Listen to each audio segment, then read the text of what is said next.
তুমি আছো হৃদয়ের গভীরে, ভুলবো তোমায় বলো কি করে। বলতে পারবেন আমার সাথে? বলেন, তুমি আছো হৃদয়ের গভীরে, ভুলবো তোমায় বলো কি করে। দেখি নাই তোমারে কোনো দিন, কোনো দিন দেখি নাই তোমারে কোনো দিন, তবু আছো স্মরণে অমলিন। প্রেমেরই ভুবনে তোমারি বিরহ ব্যথায়, নিশীথের শেফালিরা ঝরে। তুমি আছো হৃদয়ের গভীরে, ভুলবো তোমায় বলো কি করে। 19 দিন ব্যাপী 54তম আন্তর্জাতিক মাহফিল সিরাতুন নবী সাল্লাল্লাহু আলাইহি ওয়াসাল্লাম আজ দ্বিতীয় দিবস, রোজ সোমবার। আজকের মাহফিলের সম্মানিত সভাপতি আলহাজ মাওলানা জাফর সাদেক মিয়াজি সাহেব হাফিজাহুল্লাহ ওয়া রাআ, বারাকাল্লাহু ফি হায়াতি, আল্লাহুম্মা আমিন। আমার পূর্বে অত্যন্ত চমৎকারভাবে ওয়াজ করছিলেন কোরআনের কথা এবং রাসূলুল্লাহ সাল্লাল্লাহু আলাইহি সাল্লামের সিরাত সম্পর্কে। সার্বজনীন হিসাবে রাসূলুল্লাহ সাল্লাল্লাহু আলাইহি সাল্লামের সিরাতকে সুন্দরভাবে উপস্থাপন করছিলেন আপনাদের সুপরিচিত আমার উস্তাদ ডক্টর মাওলানা শহীদুল হক সাহেব হাফিজাহুল্লাহ ওয়া রাআ। আল্লাহ তাআলা হুজুরের কথাগুলো আমল করার তৌফিক দান করুন, আল্লাহুম্মা আমিন। উপস্থিত আছেন জাতির শ্রেষ্ঠ রাহাবার ওলামায়ে কেরাম। এখানে যারা উপস্থিত আছেন মঞ্চে, প্রত্যেকেই আমার উস্তাদ সমতুল্য। তো আমি আমার উস্তাদদেরই উস্তাদ বলেই ডাকবো, এবং আমার পিতৃতুল্য মুরব্বীরা, আমার সামনে উপবিষ্ট আমার সমবয়সী বন্ধুরা, পর্দা অন্তরালের বা ও বোনেরা, যে যেখান থেকে শুনছেন প্রত্যেককে আমি আবারও সালাম দিচ্ছি, আসসালামু আলাইকুম ওয়া রাহমাতুল্লাহি ওয়া বারাকাতুহু। মহান প্রভুর নিকট লাখো শুকরিয়া জ্ঞাপন করছি যে আল্লাহ সুবহানাহু ওয়া তাআলা আমাদেরকে এই জনজীর্ণ সময়, রাতের ক্লান্তিকাল, যখন পিঠটা একটু বিছানায় লাগাতে মন চায়, ঠিক সেই সময় সকল অলসতা থেকে দূর করে এই অনিন্দ সুন্দর জান্নাতের বাগানে আল্লাহর ওলির মজলিসে আসার তৌফিক দিয়েছেন। এজন্য আবারও শুকরগুজার করছি, পড়ছি আলহামদুলিল্লাহ। শুকরিয়া আদায় করছি সেই মহান শাশ্বত রবের দরবার যে আল্লাহ সুবহানাহু ওয়া তাআলা আমাদেরকে কুল কায়নাতের নবী, নবীদেরও নবী, সকল নবীদের শিরোমণি হুজুর আকরাম হযরত আহমদ মুহাম্মদ মুস্তাফা সাল্লাল্লাহু আলাইহি ওয়াসাল্লামের উম্মত হিসাবে এই পৃথিবীতে প্রেরণ করেছেন। এজন্য আবারও শুকরগুজার করছি, পড়ছি আলহামদুলিল্লাহ। আমরা সকলে আল্লাহর প্রশংসা জ্ঞাপন করছি, পড়ছি রব্বানা লাকাল হামদ হামদান কাসীরান তাইয়িবান মুবারাকান ফি। প্রশংসা করলাম কার? সব সময় প্রশংসা করব কার? বিপদে পড়লে প্রশংসা করব কার? সুখে থাকলে প্রশংসা করব কার? বউ পিটানোর সময় প্রশংসা করব কার? আস্তাগফিরুল্লাহ। আজকে আমাকে যে বিষয় দিছে সেটা হচ্ছে তালাক। তালাক কিন্তু অনেক ক্ষেত্রে বউ পিটানোর ক্ষেত্রেও হয়। তাহলে বউ পিটানোর সময় আল্লাহর প্রশংসা করা যাবে? তাহলে কেমনে বললেন? জোশের বসে হুশ হারালে চলবে না। জোশের বসে হুশ হারিয়েছি বিদায় আজ কাফেররা আমাদেরকে নিষ্পেষিত করছে, ঠিক কিনা? প্রিয় ভাইরা, আলোচ্য আয়াত আমি আপনাদের সামনে তেলাওয়াত করেছি। আজকেরই গুরুত্বপূর্ণ বিষয় আমাকে দেওয়া হয়েছে ইসলামে আইনে তালাক, তালাকের অপব্যবহার এবং কথিত হিল্লা বিবাহ প্রসঙ্গে বিস্তারিত আলোচনা। অল্প কিছুক্ষণ আলোচনার মধ্যে এর বিস্তারিত নির্যাস আমরা কখনো পাওয়া সম্ভব নয়। তালাক এটি একটি ইসলামের গুরুত্বপূর্ণ বিষয়। এটি সংক্ষিপ্ত পরিসরে আলোচনা করে কখনো শেষ করা সম্ভব নয়। আমি তো নগণ্য, এখনো ইলম অন্বেষণ করছি, আমি ছাত্র একজন। তো সেই ক্ষেত্রে আমার পক্ষে এত বড় একটি বিষয় নিয়ে কথা বলা তো কখনো সম্ভব নয়। তারপরেও আপনাদের খেদমতে আমি চেষ্টা করব। কিন্তু আজকের এই আলোচনা থেকে কেউ ফতুয়া গ্রহণ করবেন না।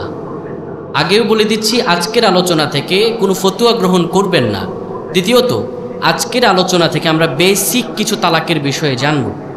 তৃতীয়ত, আজকের এই বিষয়টি বিবাহিত এবং অবিবাহিত সকলের জন্যই প্রযোজ্য।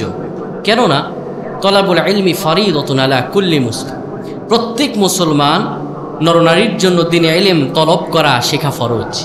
আমরা বিয়ে করি, কিন্তু বিয়ে করতে গেলে বিয়ে ও তালাক নিয়ে কিছু বিষয় জানতে হয়, পড়তে হয়, সেই ব্যাপারে আমাদের অগ্রাধিকার থাকে না। এটি সবচেয়ে বোকামি কাজ। তাই তালাক এটি একটি গুরুত্বপূর্ণ বিষয়। কতবা মনের ভুলে কোনভাবে কিভাবে তালাক হয়ে গেছে আপনি আমি জানি না। আজকে আমরা তালাকের বিস্তারিত আলোচনা করব শুনবেন তো? শেষ পর্যন্ত থাকবেন তো? সুদূর দূর থেকে এসেছে, আমারে ফালায়া যাবেন না তো? ইনশাআল্লাহ। তাহলে আমরা আলোচনার দিকে মুভ অন করছি। আল্লাহ রাব্বুল আলামিন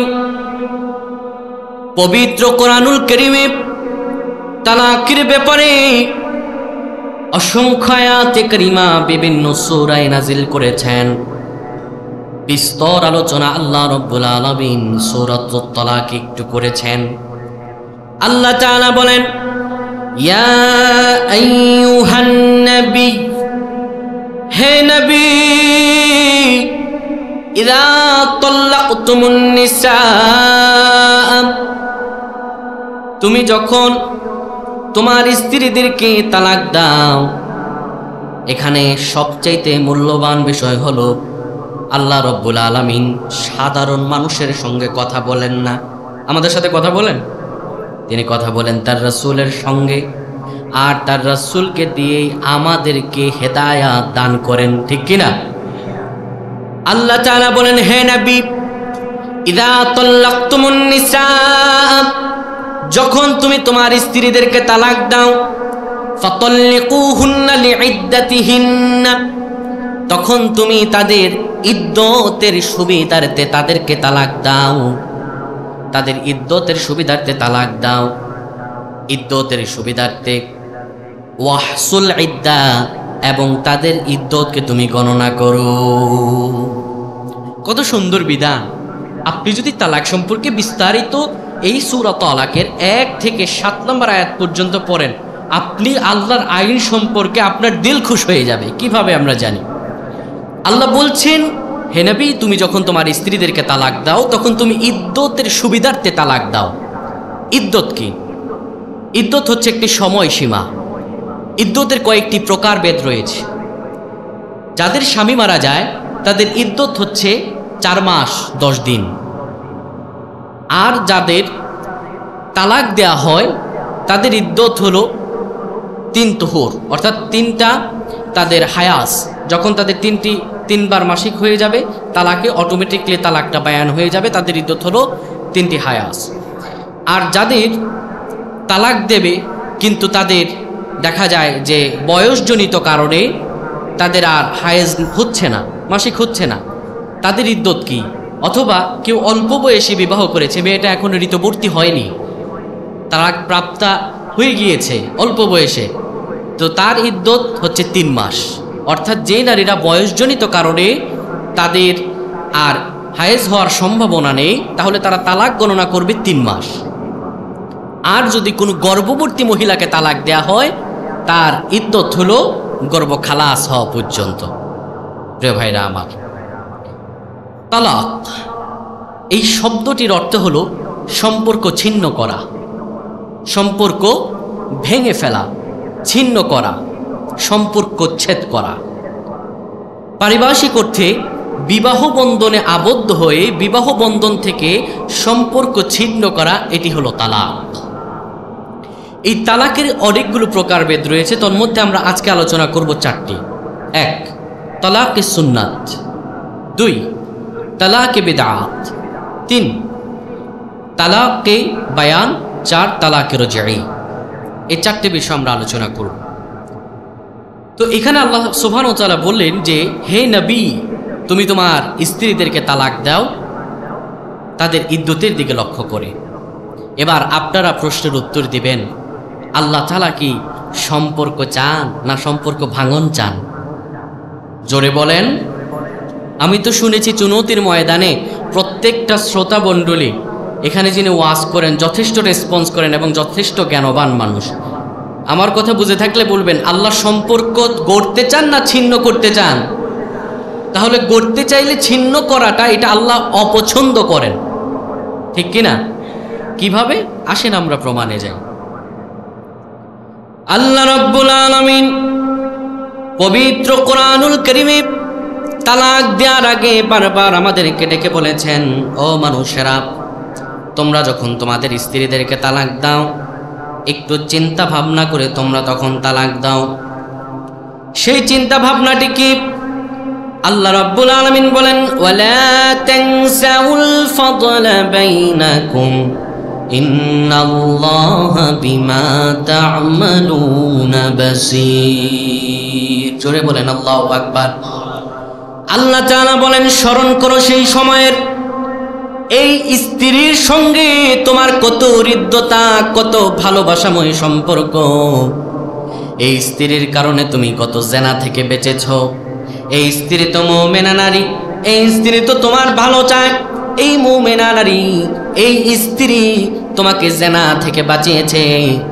এমন ভালোবাসাময় সম্পর্ক তুমি ছিন্ন করো না। এই ভালোবাসাময় সম্পর্ক ছিন্ন করার আগে একবার তুমি তোমার ভালোবাসাময় সময়ের কথা স্মরণ করো। ইন্নাল্লাহা বিমা তা'মালুনা বাসীর।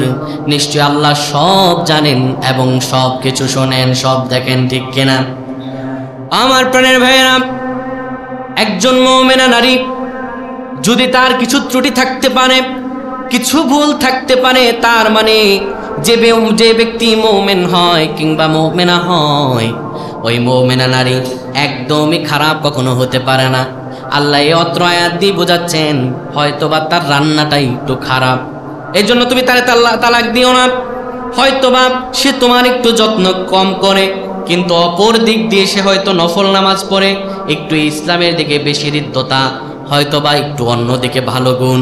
অবশ্যই কোনো না কোনো একটা ভালো গুণকে স্মরণ করে তালাকের কাছে তুমি যেও না। যাওয়ার আগে একটু চিন্তা ভাবনা করো। এই তালাক পর্যন্ত পৌঁছাতে গেলে আপনাকে আল্লাহ সুবহানাহু ওয়া তাআলা কয়েকটা স্টেপ দিয়েছেন। তোর মধ্যে আল্লাহ সুবহানাহু ওয়া তাআলা স্টেপ দিয়েছেন পবিত্র কোরআনুল কারীমে 4 থেকে 5টা। সেই স্টেপগুলো কি? আল্লাহ তাআলা বলেন, সূরাতুন নিসায় আমাদেরকে জানিয়ে দেন, আমাদের তো এখন একটু ঝগড়া হলেই তালাকের উপর তালাক, ঠিক কিনা? বেদাত হচ্ছে ভ্রষ্টতা, আর ভ্রষ্টতাই হচ্ছে জাহান্নামের আগুনের কারণ, ঠিক কিনা?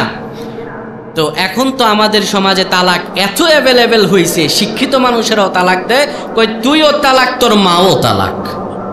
আছে না নাই? মিথ্যা বলেছি? চুনতিতে নাই।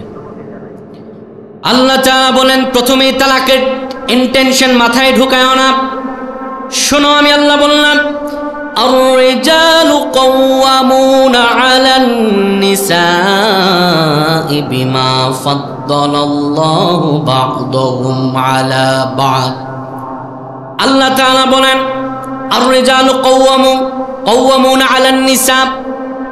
আমি অবশ্যই নারীদের কর্তৃত্ব দিয়েছি পুরুষদেরকে, এবং শুধু তাই নয়, বিমা ফাদ্দালাল্লাহু বা'দাহুম আলা বা'দ, এবং নারীদের উপর একের উপরে আর অন্যকে শ্রেষ্ঠত্ব দিয়েছি।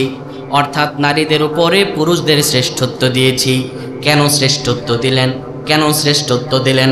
আল্লাহ রাব্বুল আলামিন বলেন, এই জন্য শ্রেষ্ঠত্ব দিলাম, ওয়া বিমা আনফাকু মিন আমওয়ালিহিম। আল্লাহু আকবার। আল্লাহ বলেন, এই জন্য শ্রেষ্ঠত্ব দিলাম কেননা এই পুরুষই তোমার পিছনে টাকা ব্যয় করে। নারীদের দায়িত্ব নেয় কারা? বলেন বলেন। পুরুষেরা নারীকে সুখী রাখার জন্যই তো দেশ থেকে প্রবাস গমন করে, প্রবাসী গিয়ে মাথার ঘাম পায়ে ফেলে। আর এই নারী এখন গতানুগতিকভাবে বলে, আমরা সম অধিকার চাই। আছে না নাই? স্বামীকে চা বানায়া খাওয়ালে সেটা দাসত্ব, আর কাজ করতে গিয়ে 10 বেটারে চা খাওয়াইলে সেটা হচ্ছে স্বাধীনতা, ঠিক কিনা? আল্লাহ বানাতে চালেন রাজরানী, আর সে হতে চায় চাকরানী। আল্লাহ তাআলা বললেন না, পুরুষদেরকে তোমাদের উপর কর্তৃত্ব দিলাম। কেন কর্তৃত্ব দিলাম? এই জন্য কর্তৃত্ব দিলাম, অবিমা আনফাকু মিন আমওয়ালিহিম, কেননা তারা তোমাদের পিছনে টাকা খরচ করে। এরপরে আল্লাহ তাআলা বলেন সেই মুমিনা নারী কারা, কাদের পিছনে টাকা খরচ করা হয় তাদের পরিচয় কি আল্লাহ তাআলা বলেন ফাসসালিহাতু কানিতাতুন হাফিযাতুল লিল গায়বি বিমা হাফিজাল্লাহ। আল্লাহ তাআলা বলেন সেই মুমিনা নারীরা হলো ফাসসালিহাতু সৎ কর্মশীল, অসৎ কাজ করে না, সৎ কাজ করে। কানিতাতুন শুধু তাই নয়, তারা স্বামীর আনুগত্যশীল। স্বামী সারাদিন কাজ করে এসে ঘরের মধ্যে যখন আসে, যদি ক্লান্ত বিশ্রান্ত শরীর নিয়ে বলে প্রিয়তমা এক কাপ চা এনে দাও, মাথাটা বড় ব্যথা করছে, কিন্তু আধুনিক স্ত্রীর মতো সে বলে না আমি পারবো না, তোমার চা তুমি বানায় খাও। সে ভালো নারীদের মতো নিজে চা বানিয়ে নিয়ে স্বামীর সেবা যত্ন করে। আল্লাহ বলেন এরাই হলো সৎকর্মশীল নারী। এরা ছাড়া যারা আধুনিকতার নামে স্বামীর উপরে বড় গলা চেঁচিয়ে কথা বলে, এরা কোনোদিনও মুমিনা নারী হতে পারে না। আল্লাহ তাআলা বলেন কানিতাতুন আনুগত্যশীল, হাফিজাতুন হেফাজতকারী, স্বামীর মালের হেফাজত করে। শুধু তাই নয়, লিল গায়বি বিমা হাফিজাল্লাহ, আল্লাহ তার স্বামীর জন্য যে লজ্জাস্থানকে হেফাজত করার কথা বলেছেন, সে লজ্জাস্থানকে স্বামী ছাড়া আর অন্য কোনো পুরুষকে দেয় না। এখন তো কোনো মতে স্বামী বিদেশ যেতে পারলে বাবা শাহজালাল, শরীরের সব হালাল, আছে না নাই? আফসুস, পরকীয়া রন্দে রন্দে ছড়াচ্ছে।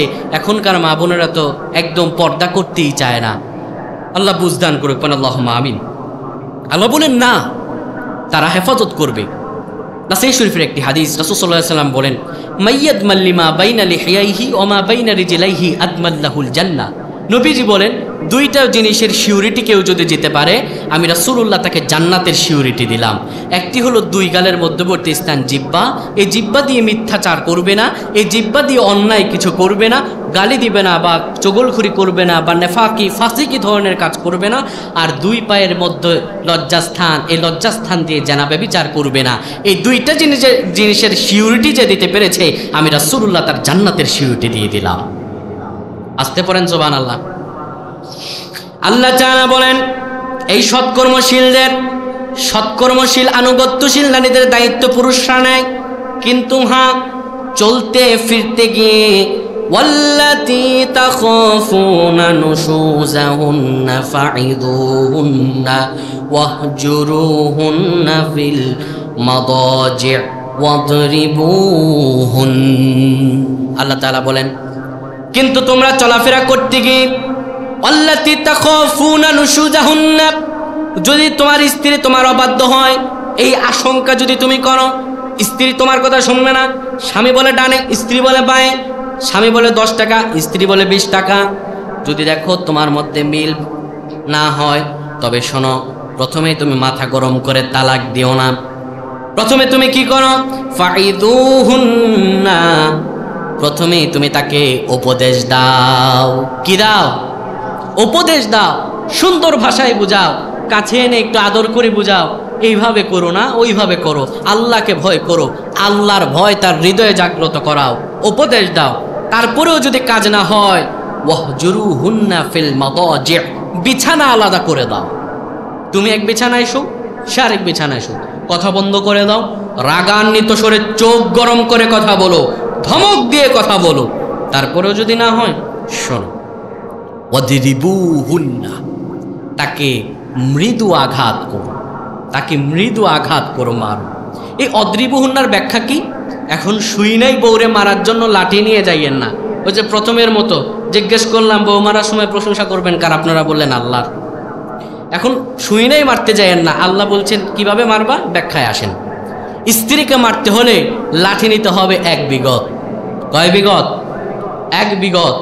এবং ওই লাঠিটা প্লাস বা অন্য কিছু দিয়ে ধরতে পারবেন না, নিজ হাত দিয়ে ধরতে হবে। 1 বিগত লাঠি ধরছেন আপনি হাত দিয়ে, লাঠি বাকি আছে কয় ইঞ্চি। এরপরে আপনি মারতে পারবেন না মুখে, মাথায়, বুকে, পিঠে। মৃদু আঘাত করতে পারবেন কোমর থেকে পা পর্যন্ত। যদি কারো বউ মোটা হয় আর কেউ যদি এই ছোট লাঠি দিয়ে মারতে যায়, বলবে আল্লাহ আমার কুতু কুতু লাগতেছে, আমারে ছেড়ে দাও। তার মানে এই আয়াত দিয়ে আল্লাহ মারার ব্যাপারে উৎসাহিত করেন বলেন বলেন করেন নাই, নিরুৎসাহী করেছেন। মৃদু আঘাত করো, স্বল্প আঘাত করো। শোনো, স্বল্প আঘাতের পরে যদি فَإِنْ أَطَعْنَاكُمْ فَلَا تَبْغُوا عَلَيْهِنَّ سَبِيلًا। মৃদু আঘাত করার পরে যদি তুমি দেখতে পাও তোমার স্ত্রী আল্লাহর ভয়ে সে অবাধ্যতা থেকে ফিরে এসেছে, তাহলে শোনো, তোমরা তালাকের পদক্ষেপ নিও না। সুবহানাল্লাহ। আমার আল্লাহ সম্পর্ক ভাঙতে চান না, আমার আল্লাহ চান সম্পর্ক জোড়া লাগুক। সুবহানাল্লাহ বিহামদি। এরপরে আল্লাহ তাআলা বলেন, ইন্নাল্লাহা কানা গফুরুর রহিমা। নিশ্চয় আমার আল্লাহ গফুর ও দয়াশীল, ক্ষমাশীল ও দয়াশীল। এরপরে ইন্নাল্লাহা কানা আলিয়ান কাবীরা, আল্লাহ অবশ্যই দয়াবান এবং তিনি অত্যাধিক বড়। তারপরেও যদি না হয়, মারলেন, মৃদু আঘাত করলেন, বুঝালেন, বিছানা আলাদা করলেন, হচ্ছে না। এবার আল্লাহ তাআলা বলছেন, তারপরেও যদি না হয়, وَإِنْ خِفْتُمْ شِقَاقَ بَيْنِهِمَا فَابْعَثُوا حَكَمًا مِّنْ أَهْلِهِ وَحَكَمًا مِّنْ أَهْلِهَا। যদি তারপরও না হয়, তাহলে ছেলের পক্ষ থেকে 2 জন সৎকর্মশীল এবং নারীর পক্ষ থেকে 2 জন সৎকর্মশীল অভিভাবক নিয়ে একটা সমাবেশ করো, একটু আলোচনায় বসো, সালিশ বসাও। তারপরেও বিচ্ছিন্ন হয়েও না।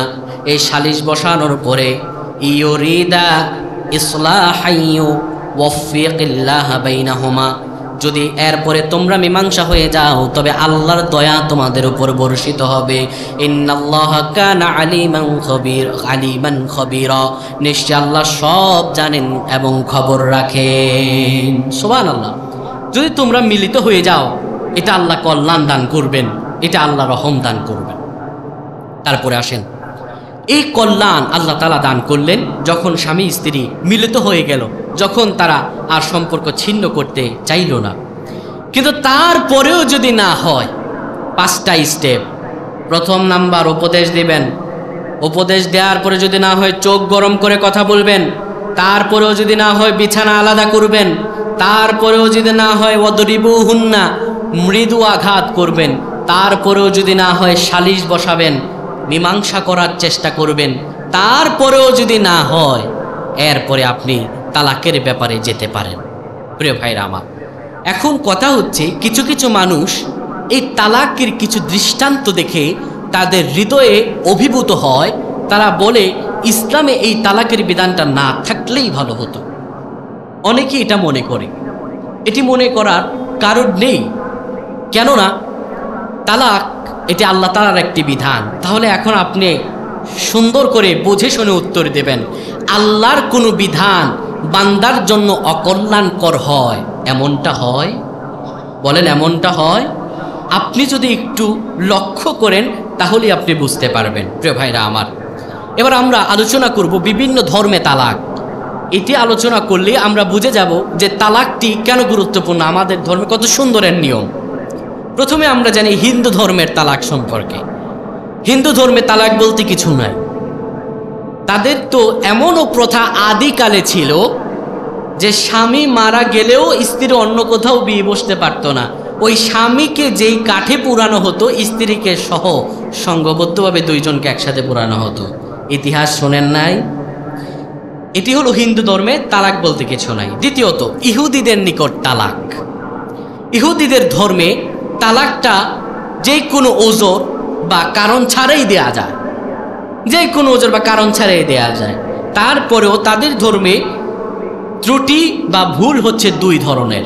1, দেহগত ত্রুটি। 2, চরিত্রগত ত্রুটি। তাদের দেহগত ত্রুটি, তারা যদি মনে করে তাদের স্ত্রী থেকে অন্য কোনো একটা নারী সুন্দর, তাহলে এই কারণে তার স্ত্রীকে তালাক দিতে পারে। নাউজুবিল্লাহ। এটা ইহুদিদের ধর্মে। শুধু তাই নয়, দেহগত ত্রুটির মধ্যে চোখে কম দেখা, চোখ টেরা হওয়া, মুখে দুর্গন্ধ হওয়া, পিঠ কুঁজো হওয়া, বন্দা হওয়া, এইটুকু কারণেই তারা তালাক দিতে পারে। 2, চরিত্রগত ত্রুটি। চরিত্রগত ত্রুটির মধ্যে যেমন বেশরম হওয়া, বাজে বকবক করা, স্ত্রী কোনো জেনায় লিপ্ত হওয়া।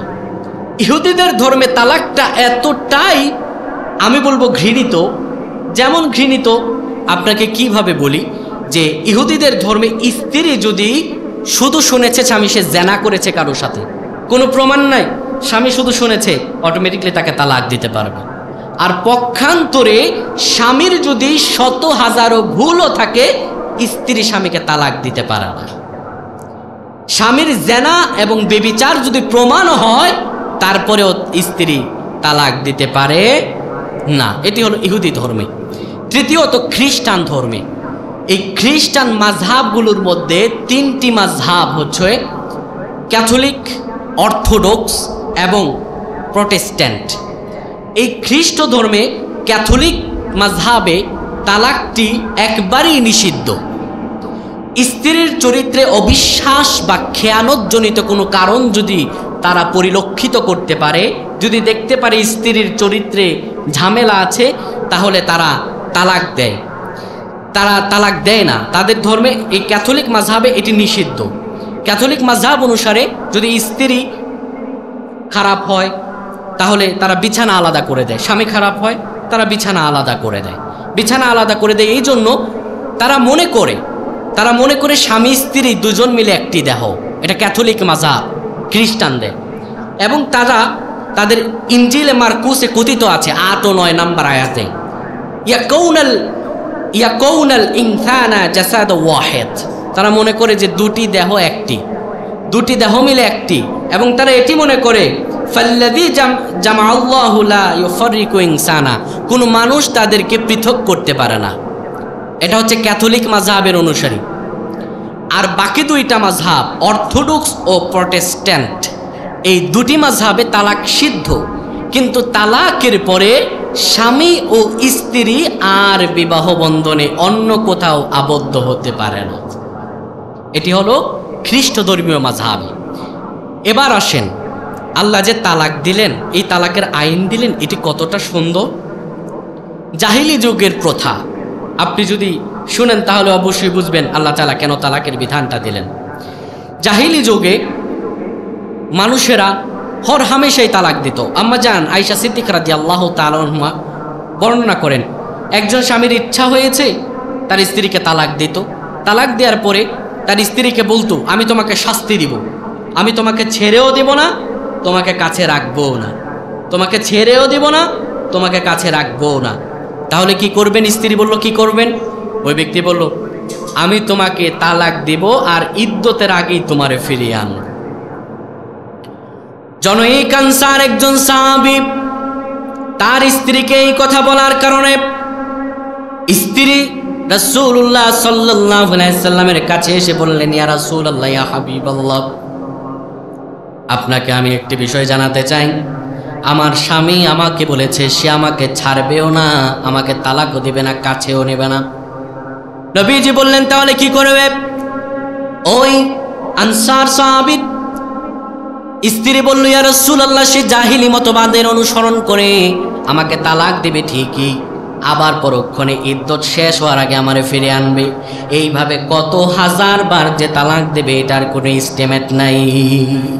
যখন ওই আনসারীর স্ত্রী এই কথা রাসূলুল্লাহ সাল্লাল্লাহু আলাইহি সাল্লামকে জানালেন, আল্লাহ রাব্বুল আলামিন ঠিক তখনই রাসূলুল্লাহর উপরে সূরাতুল বাকারার 229 নম্বর আয়াত নাজিল করে দিলেন।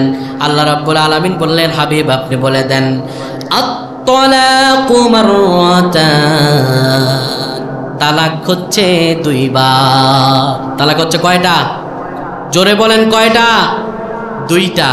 এবং শোনো, ফাইমসাকুম বিমা'রুফিন আও তাসরিহুম বিইহসান, এই 2টা তালাক দেওয়ার পরে হয় স্ত্রীকে সুন্দরভাবে তুমি গ্রহণ করো, নয়তো বা সুন্দরভাবে তারে যথাযথ নিয়মে বিদায় করে দাও। সুবহানাল্লাহ, কত সুন্দর নিয়ম। আল্লাহ তাআলা বললেন, শোনো ইমানদারেরা, 3 তালাক দিও না, 3 তালাক দিও না। কেননা 3 তালাক দিলে পরে আর তুমি তোমার এই স্ত্রীকে ফিরে আনতে পারবে না। রাসূলুল্লাহ সাল্লাল্লাহু আলাইহি ওয়াসাল্লাম তার একজন সাহাবীকে ডেকে বললেন, ও আমার সাহাবী, ইসলামের মধ্যে সবচাইতে আল্লাহর কাছে উৎকৃষ্ট, সবচাইতে উত্তম হালাল কোনটি জানো? সাহাবী বললেন, ইয়া রাসূলুল্লাহ কোনটি? নবী করিম সাল্লাল্লাহু আলাইহি সাল্লাম বললেন, একজন দাসকে মুক্ত করা, অর্থাৎ দাস প্রথা মুক্ত করা। এটি হলো ইসলামের মধ্যে সব হালালের উৎকৃষ্ট উত্তম হালাল। এরপরে নবী বলেন, আবগাদুল হালাল ইলাল্লাহি আত-তালাক, আর আল্লাহর কাছে নিকৃষ্টতম হালাল, আল্লাহর কাছে সবচাইতে নিকৃষ্ট হালাল হলো তালাক। আল্লাহর যত হালাল বিধান আছে সবচাইতে আল্লাহর কাছে অপছন্দনীয়, আবগাদুল মুবাহাত, ঘৃণিত হালাল, ঘৃণিত হালাল, এটি হলো তালাক। এটি কি? তালাক। আল্লাহ তাআলা বললেন, 3টা তালাক দিও না, 2টা তালাক দাও। 3 তুহুর, 3 পবিত্র তুহুর শেষ হয়ে যায়, অর্থাৎ 3টা পিরিয়ড, 3বার মাসিক শেষ হয়ে যায়, অটোমেটিকলি একটা তালাক, অটোমেটিকলি 3টা মাসিক চলে গেলে 1 তালাকে বায়ান হয়ে যায়। বায়ান মানে হচ্ছে সম্পূর্ণ বিচ্ছিন্নকারী। 1 তালাকই তো বায়ান হচ্ছে, আপনি কেন 3 তালাক দিচ্ছেন? একটি হাদিস শোনাচ্ছি।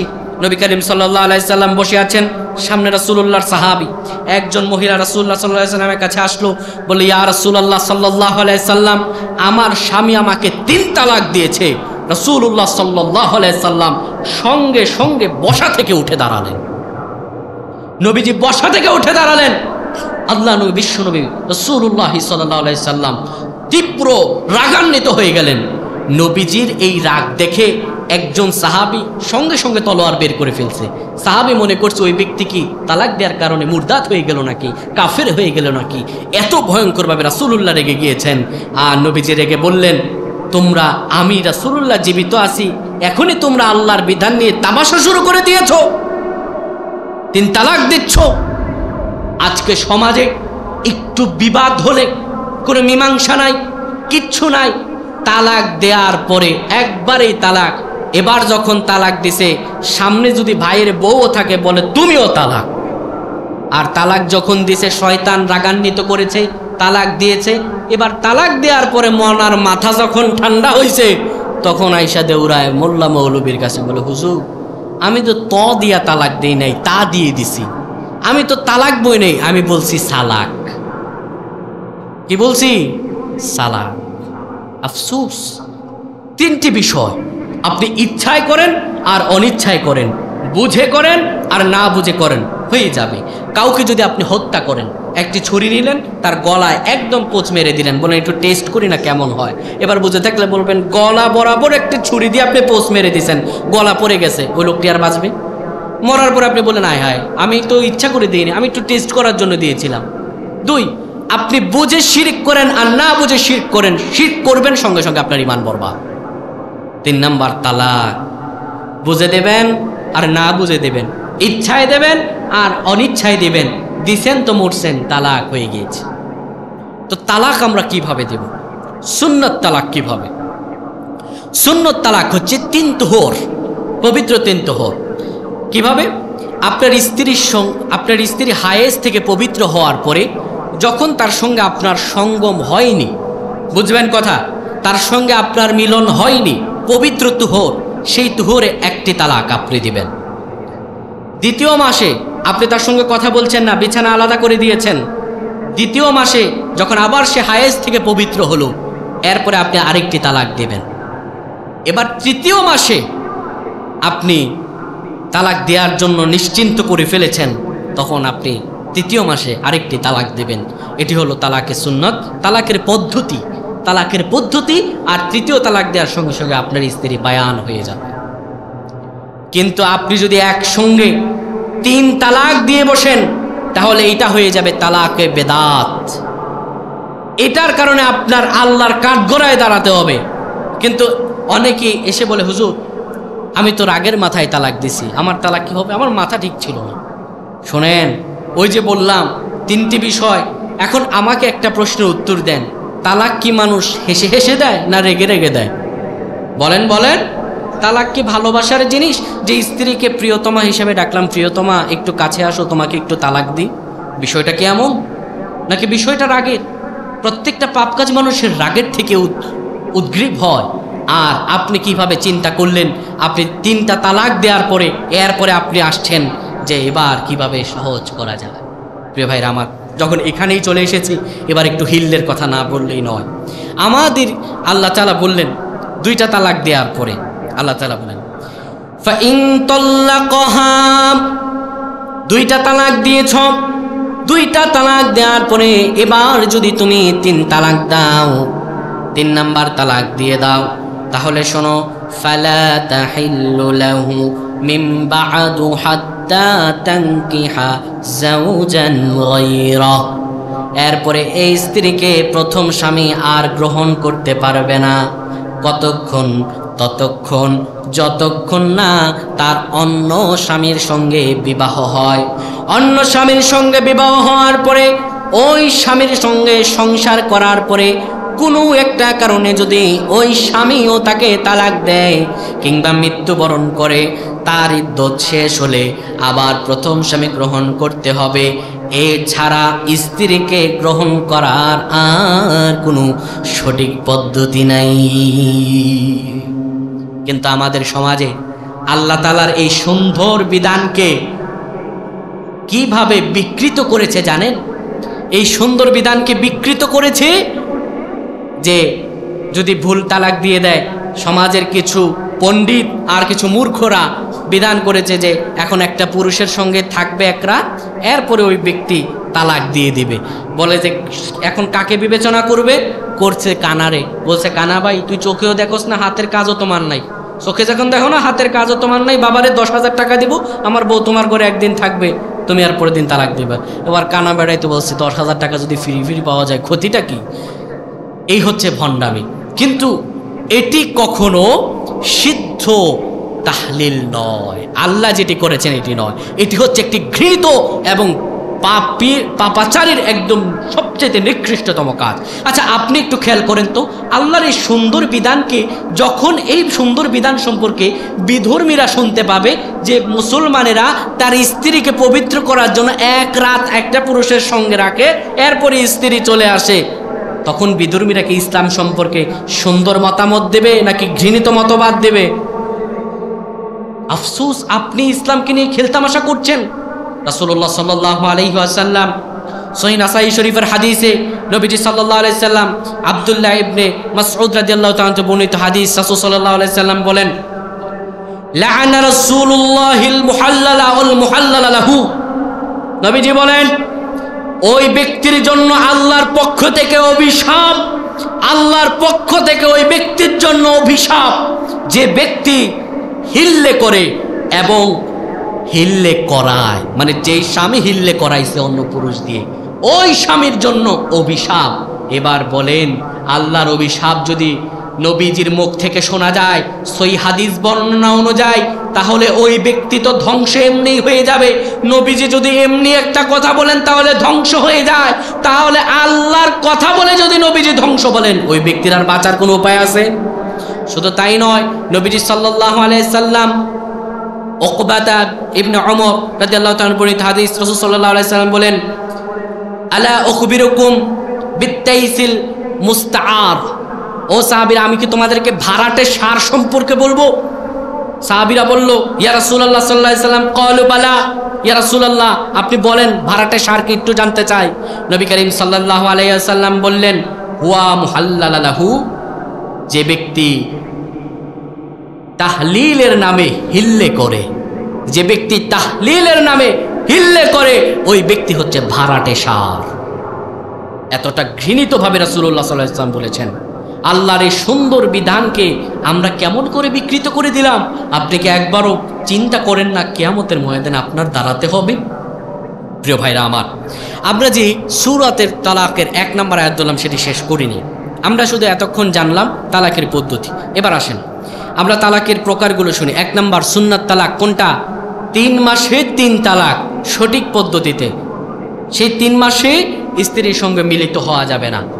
যদি আপনি কোনোভাবে এই 3 তুহুরে অর্থাৎ তালাক দেওয়ার পরে এই 3 ইদ্দতের সময় আপনি 2টি তালাক দেন কিংবা 1টি তালাক দেন, 1 থেকে 2টি, এই 2টা তালাক পর্যন্ত তালাকের জিই অর্থাৎ ফিরিয়ে নিয়ে আসা, তালাকটা আপনি ভেঙে ফেললেন, স্ত্রীকে আপনি ফিরিয়ে নেওয়ার সুযোগ রয়েছে। কিন্তু 3 মাস অতিবাহিত হয়ে যাওয়ার পরে, বুঝেন কথা, 1 তালাক দিয়েছেন, 2 তালাক দিয়েছেন, 3 মাস ইদ্যত পালন হয়েছে স্ত্রীর, এরপরে স্ত্রীকে আপনি 2টা দিয়েছেন, এর বেশি দেন নাই, এরপরে কিন্তু অটোমেটিকলি তার ইদ্যত পালন হওয়ার পরে আপনার সঙ্গে সম্পর্ক তার শেষ। এরপরে স্ত্রীকে যদি আপনি আনতে চান, তাহলে মাসালার গত দিক দিয়ে হলো স্ত্রীকে আবার নতুন করে বিবাহ করে তাকে আনতে হবে। কথা বুঝতে পেরেছেন? নতুন করে বিবাহ করে সবাইকে খাওয়ায় এরপরে আনতে হবে। তারপরেও স্ত্রীর ইচ্ছা থাকতে হবে, তার ইচ্ছার বিরুদ্ধে তাকে আনা যাবে। কিন্তু আপনি 2 তালাক দিয়েছেন, এখনো তার ইদ্যত পালন হয় নাই, আপনি চাইলে তখন তালাক রেজিই করতে পারবেন, তালাকটা ফিরিয়ে নিতে পারবেন। কিন্তু বাবারে 3 তালাক দেওয়ার পরে আর স্ত্রীকে ফিরিয়ে আনা সম্ভব নয়। এবার আসেন, আল্লাহ তাআলা বলেন, তোমরা স্ত্রীদেরকে তালাক দেবে, তাদের ইদ্যতটা যেন তারা গণনা করতে পারে, তাদের ইদ্যত যেন সহজভাবে হয়, অর্থাৎ সে হায়েজ থেকে মুক্ত এবং সহবাস থেকে মুক্ত। ওয়াহসুল ইদ্দাহ, এবং তোমরা ইদ্যতকে গণনা করবে। ইদ্যতটা বলেছিলাম, যে ব্যক্তির স্বামী মারা গেছে তার ইদ্যত হচ্ছে 4 মাস 10 দিন, যে মহিলাকে তালাক দেওয়া হয়েছে তার ইদ্যত হচ্ছে 3 হায়েজ। যাদের বয়সের কারণে হয়তো অল্প বয়স কিংবা বেশি বয়স হয়েছে তাদের ইদ্যত হচ্ছে 3 মাস, যাদের হায়েজ হয় না, বয়সের কারণে হায়েজ হয় না, তাদের ইদ্যত 3 মাস। আর গর্ভবতী মহিলাকে তালাক দিয়েছে তার ইদ্যত হচ্ছে গর্ভখালাস হওয়া পর্যন্ত। এবার আসেন, আল্লাহ তাআলা বলেন, ওয়াত্তাকুল্লাহা রাব্বাকুম, শোনো রে বান্দা, তালাক দিবা ঠিকই, কিন্তু আল্লাহর ভয় তোমার অন্তরে যেন থাকে। আর যে ব্যক্তি তার রবকে ভয় করে, লা তুখরিজুহুন্না মিন বুয়ুতিহিন্না ওয়ালা ইয়াখরুজনা। আল্লাহ রাব্বুল আলামিন বলেন, স্ত্রীকে তালাক দেওয়ার পরে স্ত্রী ইদ্যত পালন করবে না বাবার বাড়ি গিয়ে, স্ত্রী ইদ্যত পালন করবে স্বামীর বাড়িতে। তোমরা তোমাদের স্ত্রীদেরকে ঘর থেকে বের করে দিও না, আর স্ত্রীরাও তোমরাও ঘর থেকে বের হয়ে যেও না। মিম বুয়ুতিহিন্না ওয়ালা ইয়াখরুজনা, ও স্ত্রীরা তোমরাও ঘর থেকে বের হয়ে যেও না, আর তোমরাও ঘর থেকে বের করে দিও না। ও বাবারা আমার উত্তর দেবেন, আমাদের সমাজে স্ত্রীকে তালাক দেয়, আল্লাহর বিধান হলো স্ত্রীকে তালাক দেওয়ার পরে স্ত্রী ইদ্যত পালন করবে স্বামীর বাড়িতে। কিন্তু আমাদের সমাজটা এতটাই আল্লাহ তাআলার আইন বিরোধী হয়ে গিয়েছে, এই তালাক নিয়ে মানুষ খেলতামাশা হাসতে হাসতে তালাক দেয়, কাঁদতে কাঁদতে তালাক দেয়, রাগান্বিত হয়ে তালাক দেয়।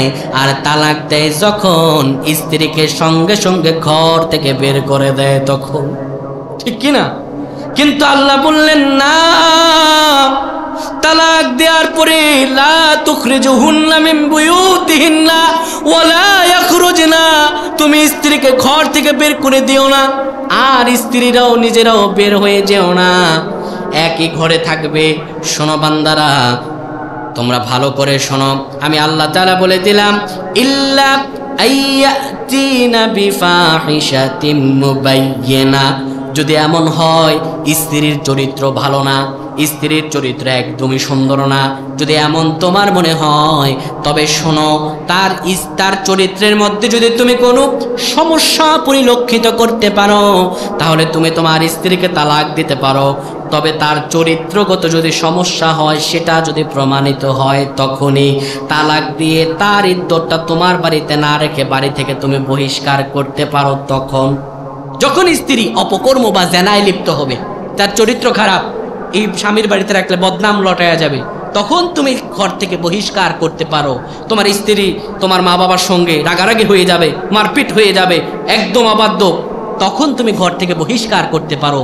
নতুবা আল্লাহর আইন হচ্ছে তুমি তাকে ইদ্যতের সময় তোমার ঘর থেকে বহিষ্কার করতে পারবে। জোরে বলেন, পারবে? পারবে না। এটি হলো আল্লাহর আইন। কেন পারবে না? আল্লাহ তাআলা তারপর বলেন, লা তাদরি লাআল্লাল্লাহা ইউহদিসু বা'দা যালিকা আমরা, হয়তোবা আল্লাহ সুবহানাহু ওয়া তাআলা সৃষ্টি করতে পারেন এমন একটি কাজ, যে কাজের মধ্যে তোমাদেরকে আবার একত্রিত করে দিতে পারেন। এবার সবিশেষ একটি বিষয় আমি বলছি, সেটি হচ্ছে, আমার আলোচনার সময় অলরেডি শেষ, জাস্ট 2 মিনিট নিচ্ছি। আমাদের এই ধর্মটা এতটাই সুন্দর, যেখানে শুধু পুরুষদেরই তালাকের অধিকার নয়, বরঞ্চ নারীদেরও তালাক নেয়ার অধিকার আল্লাহ সুবহানাহু ওয়া তাআলা দিয়েছেন। সুবহানাল্লাহ পড়বেন না? যদি দেখে বিয়ে করলো, বিয়ে করার পরে দেখতেছে যে স্বামী গাঁজামদ খায়, কিংবা দেখলো বিয়ে করার পরে স্বামীর আপনার হচ্ছে স্ত্রীর হক আদায় করার মতো অ্যাবিলিটি নাই, ক্ষমতা নাই, অর্থাৎ পুরুষত্বহীন, তাহলে কি করবে? ওই মহিলা তালাক নিতে পারবে, স্বামীর কাছ থেকে তালাক নিতে পারবে। আর সেই তালাকটাকে বলা হয় খোলা। সে তালাকটাকে কি বলা হয়? খোলা, অর্থাৎ কাপড় খুলে ফেলা, অর্থাৎ কাপড় খুলে ফেলা। এই যে এই তালাকটির নিতে হবে কিভাবে? এই তালাকটি নিতে হলে পরে স্বামীর কাছে তালাক চাইতে হবে। মুনাফিক নেতা আব্দুল্লাহ বিন ওবাইয়ের বোন জামিলা বিনতে ওবাই, তিনি যখন রাসূলুল্লাহর কাছে আসলেন, বললেন, ইয়া রাসূলুল্লাহ, আমার স্বামী আমাকে অনেক মারধর করে, আমি তার থেকে তালাক চাই। রাসূলুল্লাহ তার স্বামীকে আনলেন, বললেন, তোমার স্ত্রী তোমার কাছ থেকে তালাক চায়। ওই ব্যক্তি বলল, ইয়া রাসূলুল্লাহ সাল্লাল্লাহু আলাইহি সাল্লাম, তাহলে আমার স্ত্রীকে আমি বিবাহের সময় দেনমোহর হিসাবে 2টা বড় তরুতাজা খেজুর গাছ দিয়েছিলাম, সেই খেজুর গাছ আমাকে ফিরিয়ে দিক, আমি তাকে তালাক দিয়ে দিব। তখন রাসূল সাল্লাল্লাহু আলাইহি সাল্লাম বললেন, তুমি কি তার খেজুর গাছগুলো ফিরিয়ে দিয়ে তালাক নিতে রাজি আছো? স্ত্রী বলল, ইয়া রাসূলুল্লাহ, আমি তো খেজুর গাছ ফিরিয়ে দিব, আরও যদি কিছু চাই আমি তাও দিব, তারপর আমি তালাক চাই। অর্থাৎ স্ত্রীর পক্ষ থেকে যে তালাকটা আসবে সেটাকে বলা হয় খোলা। আর খোলা যখন নিতে আসবে স্বামীর কাছে, তাকে যদি স্বামী দেনমোহর পরিশোধ করে, সেই দেনমোহরটা স্বামীকে ফিরিয়ে দিতে হবে। এটি কার আইন? আল্লাহর আইন। কিন্তু আমাদের সমাজের দিকে তাকালে দেখা যায়, বিয়ে করছে কিছু নারীরা আছে ব্যবসায়ী নারী, তারা ব্যবসার জন্য বিবাহ করে, 10 লাখ 20 লাখ টাকা কাবিন দিয়ে ব্যবসার জন্য বিয়ে করে, আর বিয়ে করার পরে নান্টু মন্টু ছেলেটারে কয়দিন ভোলায় বেলায় ভাঙ্গা খায়, এরপরে তালাকের নামে ছেলেটার থেকে টাকা আত্মসাৎ করে। ঠিক কিনা? এমন মহিলা কিন্তু আছে। তারপরে আসেন, কোন নারী যদি এই ইন্টেনশন থাকে যে টাকা লোভের জন্য তালাক নেব, সর্বশেষ হাদিস বলতেছি, কোনো মহিলার ইন্টেনশন থাকলো টাকার জন্য তালাক দেব, কিংবা দেখা যায় মেয়েটারে বিয়ে দিয়েছে, এবার বাবার বাড়িতে যখন আসছে তখন মেয়ের বাপ মা বলতেছে, এই স্বামী তো দেখা যায় শ্বশুর বাড়িতে আসার সময় বেশি বেশি ফল ফ্রুটস আনে না, আমাদেরকে দেখা যায় বেশি তোলামও করে না, তাহলে তালাক দিয়ে দেয়। অনেক মা বাবা আছে না, মানে মেয়ের সংসারে গিয়ে চটকদারিতা করে, মেয়ের সংসারে গিয়ে চটকদারিতা করে একটা সংসারকে বিচ্ছিন্ন করে। যদি কোনো স্ত্রী অন্যায়ভাবে তার স্বামীকে তালাক চায় আর মা বাবা যদি সেখানে উৎসাহিত করে, তাদের পরিণতি কি হবে? রাসূল সাল্লাল্লাহু আলাইহি সাল্লাম বলেন, আইয়ামা ইমরাআতিন সাআলাত যাওজাহা তালাকান ফি গায়রি মা বাসি ফাহাররামু আলাইহি রাইহাতুল জান্নাহ। নবীজি সাল্লাল্লাহু আলাইহি ওয়াসাল্লাম বলেন, কোন স্ত্রী যদি অন্যায়ভাবে স্বামীর নিকট ক্ষতির আশঙ্কা ছাড়া তালাক চায়, আল্লাহ রাব্বুল আলামিন ফাহারামুন আলাইহা রাইহাতুল জান্নাহ, আল্লাহ তার জন্য জাহান্নাম নিষিদ্ধ করে দেন, সে জাহান্নামের ঘ্রাণও পাবে না। নাউজুবিল্লাহ। কোন স্ত্রী যদি অকারণে স্বামীর থেকে তালাক চায়, তাহলে জান্নাতের সুঘ্রাণও পাবে না, যে জান্নাতের সুঘ্রাণ 500 বছর দূর থেকে পাওয়া যাবে। সুবহানাল্লাহ। তাহলে এটি কত ভয়ঙ্কর আপনি এবার চিন্তা করেন। আর তালাক কতটা ঘৃণিত। প্রিয় ভাইরা আমার, আলোচনা অনেক লম্বা। ওই যে বলে দিছিলাম, মনে রাখবেন, তালাক সম্পর্কে বিস্তারিত জানতে চান এবং ইদ্দত সম্পর্কে পরিপূর্ণ একটি ধারণা চান, তাহলে আজকে বাড়িতে গিয়ে সূরা তালাকের 107 নম্বর আয়াত পড়বেন। 1 থেকে 7। আমি তো জাস্ট একটা আয়াতের তাফসির আজকে করার সুযোগ পেয়েছি। তো আবারও যদি কখনো দেখা হয়, ইনশাল্লাহ বাকি আলোচনা হবে। আমার জন্য দোয়া করবেন। আমি আপনাদের সন্তান সমতুল্য, সুদূর থেকে আপনাদের এখানে এসেছি, দোয়া নেয়ার জন্য উপস্থিত হয়েছি। কোনো ভুল ত্রুটি হলে ক্ষমা সুন্দর দৃষ্টিতে দেখবেন। আমি আমার ওস্তাদদের থেকে দোয়া নিয়ে আজকের মতো বিদায় নিচ্ছি। আসসালামু আলাইকুম ওয়া রাহমাতুল্লাহি ওয়া বারাকাতুহু।